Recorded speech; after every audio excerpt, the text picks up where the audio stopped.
what is it, 16 clients in 18 days? I think it's between like 19 and 21. What's going on, guys? Today I got a super great video coming in. Andres, who managed to sign on 16 clients in 18 days, which is absolutely ridiculous. Just give a quick masterclass detailing how he did the whole thing and sharing it so that you can also do the same thing for your agency. He's only 15 years old. I'm 16. So if you are anything like us, 6 months ago, 12 months ago, we were just kids, didn't know what to do, you can also see success. And this masterclass is going to show you how. Okay, point is that whether those are, and after what point were they all paid? I started doing paid like a week ago, and I've done like over 2K now. What were you doing before you started SMMA, and what made you start? Dude, okay, so I was just doing like the regular school and everything, soccer.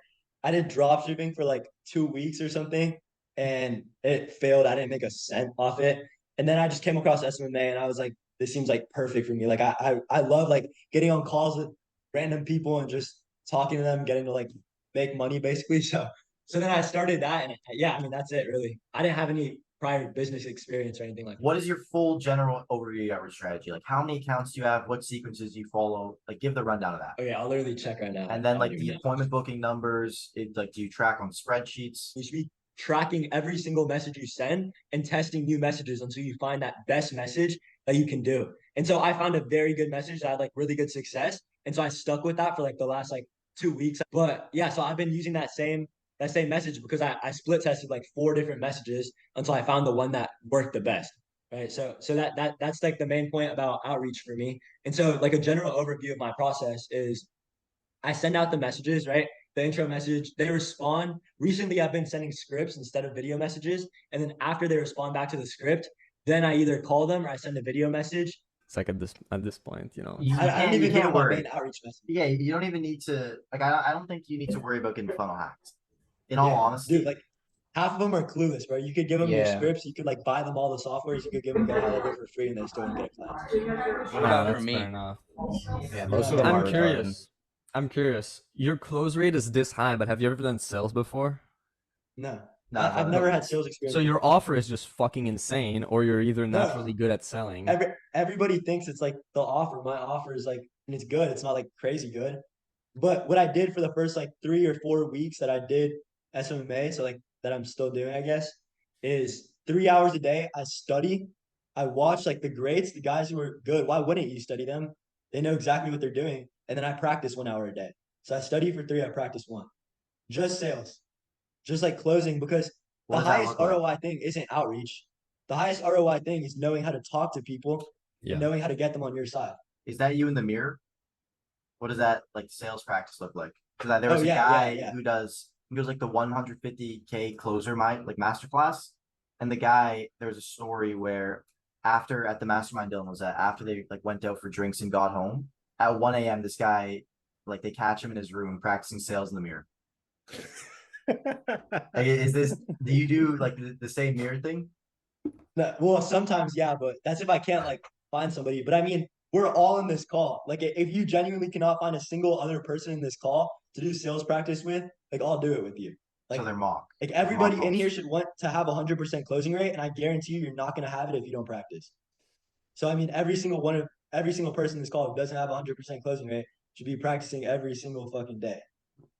Okay. How many accounts are you using for the outreach to be able to get to that 150, 200? Because you're using more, right? I think I have like, so I got really good before this. One thing I was doing for like a month before, sorry, the garage is opening. It's so loud. But one thing I did was that I got good at, okay, so Instagram has like sub niches, right? And so each sub niche that's like fitness or like business, whatever it may be. And so for each niche, if you can master that niche, then you could grow an account to 5K in like a month or something, all organically, all naturally. So like I have an account with 10K, I have an account with 5K, and then just like smaller accounts with like 1K, like whatever, right? So if you learn how to do that, yeah.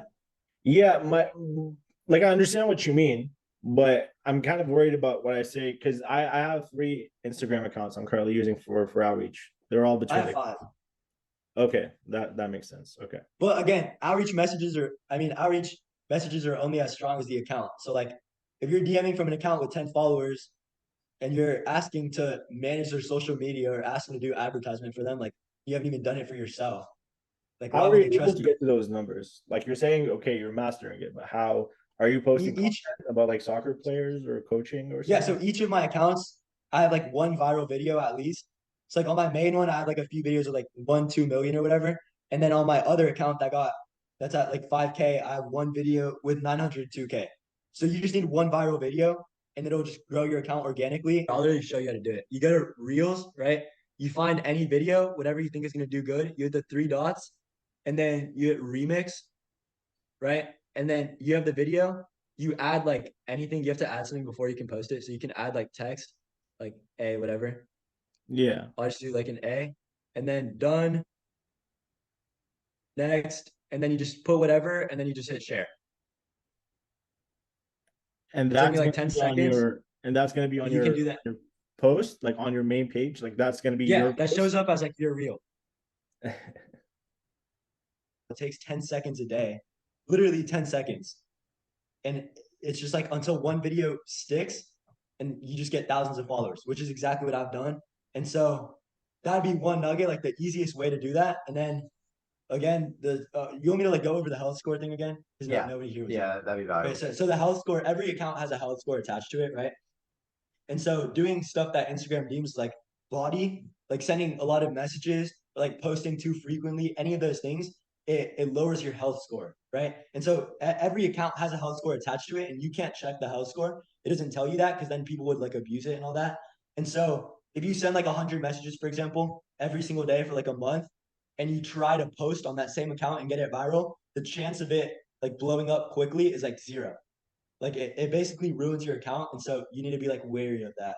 Right. And so that's just like a little nugget about the health score. And besides that, I mean, there's no like nuggets. It's just, learn how to appeal to people, which is part of like the sales skills. And if you can do that well in a sales call, you can do it in the DMs too. Right. I don't post anymore. I just try to get that one viral post before I send messages. That way my account just grows, and then I don't post anymore.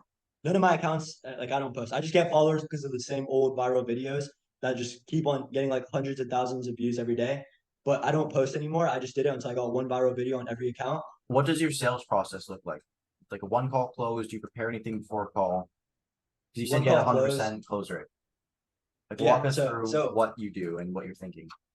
So yeah, it's a one call close, right? And so I have like a few stages, right? The first one is like find their problem. So find what they're already doing, what's wrong with what they're doing, the consequences that's had in the past, and why wouldn't they just not solve the problem? Why wouldn't they just keep it for another 3 to 5 years when they already have the problem? I mean, they're still living, they're still eating, they're still drinking. So why would they change it, right?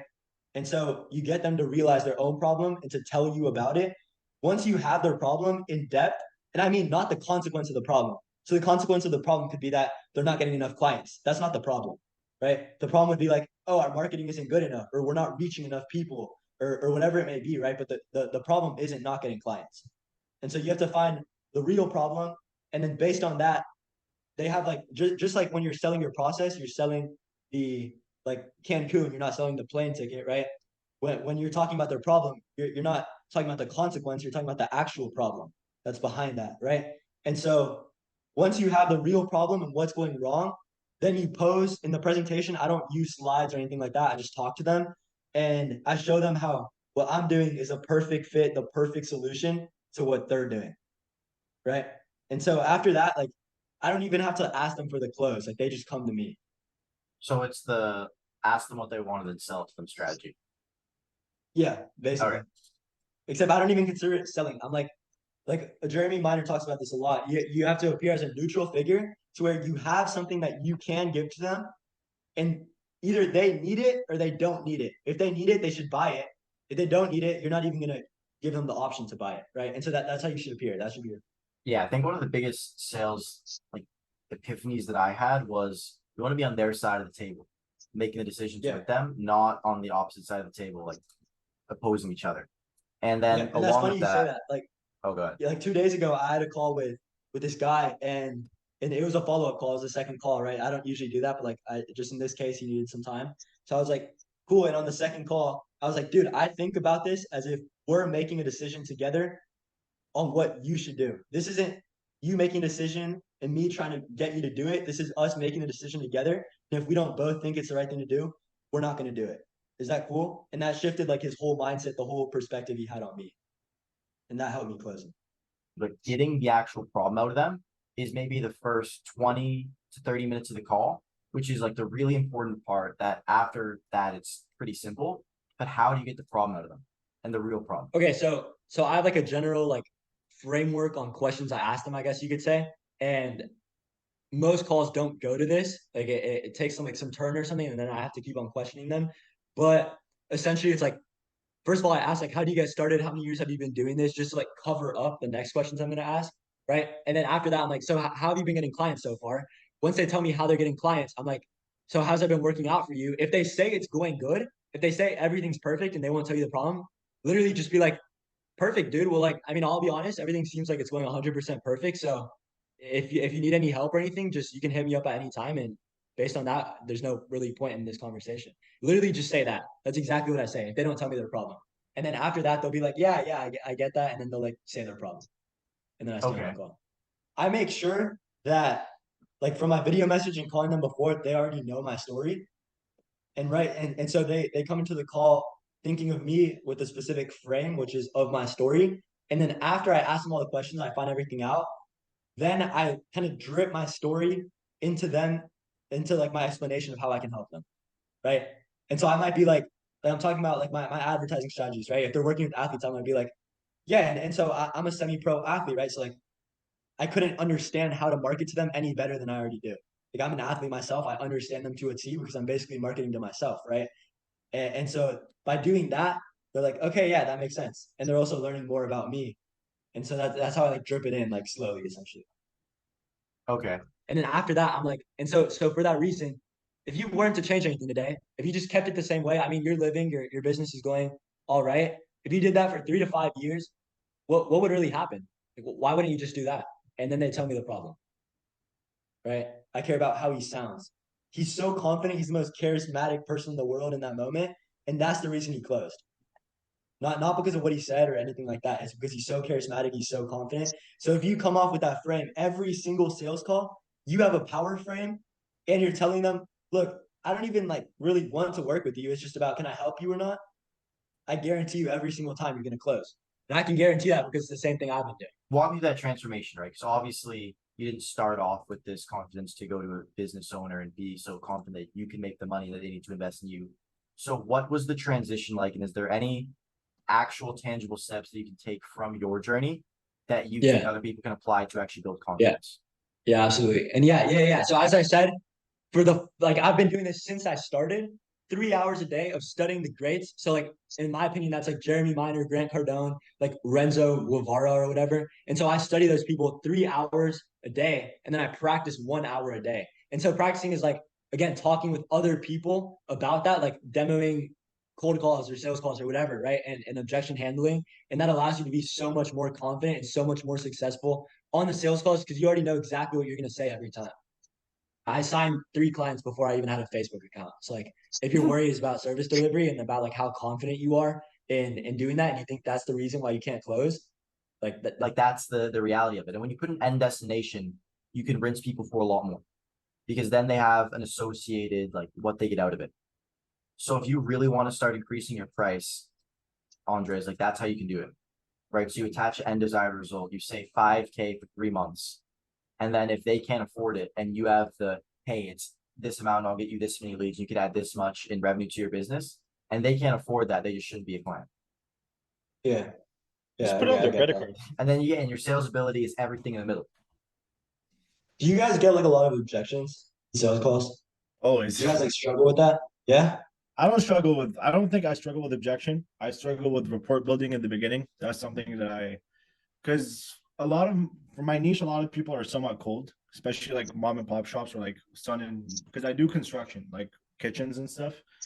And breaking the ice is difficult, but I don't find it difficult to like find what their pain point is or like overcoming the objection. Like last sales call I had was the guy that had like $2,000 in the bank account. I quoted him 3K up front. And I literally told him, like, how long do you want to say I can't afford this? And then he's like, oh, but I have to speak to my father and stuff. And we don't trust any technicians to go and do the jobs.